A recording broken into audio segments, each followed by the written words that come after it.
J'avais, surtout envie que mes élèves agissent et qu'ils ne soient pas juste des exécutants et qu'ils se rendent compte qu'ils peuvent prendre des initiatives, qu'ils peuvent changer des choses, autour d'eux, même s'ils sont jeunes, même s'ils sont petits. Enfin, la problématique qui est ressortie, c'est qu'en fait, on avait beaucoup de soucis de moquerie entre les enfants en classe, en récréation, dans les couloirs. Donc, du coup, ce que je leur ai demandé, c'est de résoudre le problème, comment arrêter les moqueries face à la différence. Le besoin pour les élèves, en fait, c'était d'avoir une ouverture culturelle. Et on avait décidé de créer une galerie, mais on voulait faire profiter ce projet aux autres membres de l'école et aux autres membres de la ville. Les élèves ont choisi d'aménager différemment une pièce qui est notre BCD, donc ce qu'ils appellent la bibliothèque scolaire. C'est qu'ils allaient créer des petits sketchs qui seraient filmés, qui montreraient des situations de moquerie. Et à la fin, en fait, de chaque petit sketch, ils auraient fait passer un message pour faire réfléchir les enfants et même les adultes qui auraient regardé ces vidéos.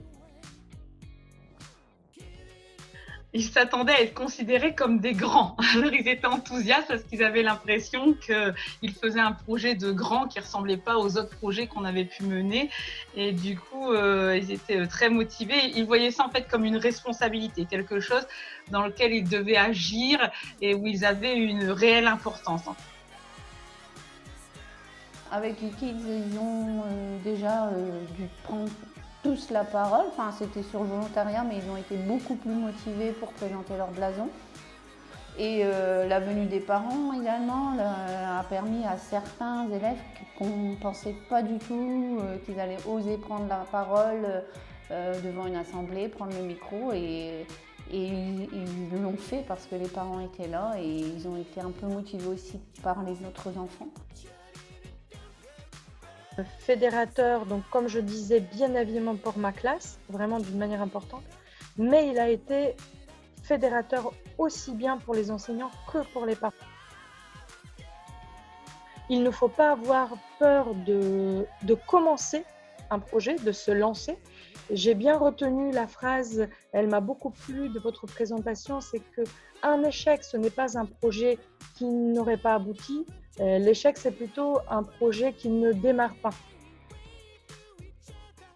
Un enfant qui m'a particulièrement touchée, que j'avais cette année dans ma classe, parce que c'est un enfant qui est extrêmement réservé, extrêmement stressé, qui n'a aucune confiance en lui.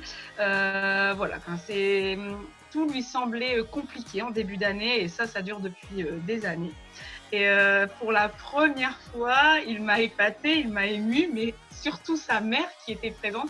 C'est à la cérémonie de présentation des projets qu'on a faite, où il y avait l'assemblée de parents qui était venue voir, en plus de 2 classes, de celle de Mme Tellier et de la mienne. Donc ça faisait quand même du monde, plus il y avait le directeur, il y avait vous, etc. Et il devait se présenter sa fierté, son rêve, etc.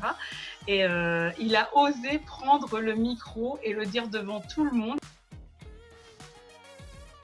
Oui, oui, à refaire évidemment.